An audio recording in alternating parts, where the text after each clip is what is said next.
লেবুগুলো বড় হলে ভালো হতো। তো আমরা দোকানদারে বল সামনে ছোট লেবু রেখেছি কেন? হ্যাঁ, তুই আবার কন্ট্রোভার্সির কি আছে আমি তো এটাই বলছি।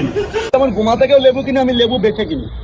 আমাদের এখানে তো ঝুড়ি ভরা থাকে, আর ওখানে লেবুগুলো কি ওটাও একটা ব্যবসা, ওটা একটা ক্যারেটে লেবু এনে জাস্ট লোক দেখানো, মানে ঝোলাই করে ঝুলিয়ে ঝুলিয়ে। তাই আমি বলছি ছোট থেকে লেবুটা ছোট কেন, এই এটা নিয়ে কিসের রোজ? বলছি পাবলিককে কি বোকা সোদা মনে হয় নাকি তোমার? হ্যাঁ, তোমার যদি উদ্দেশ্য শুধুমাত্র লেবু কেনা থাকতো তাহলে তোমার কোনো অপরাধ ছিলই না, কিন্তু তোমার উদ্দেশ্য যে শুধুমাত্র লেবু কেনা ছিল না, সেটা তোমার মুখের অঙ্গভঙ্গি এরকম ঠোঁট কামড়ানো দেখে পাবলিক ভালোই বুঝতে পেরে গেছে যে তুমি একটি টার্কি মাল।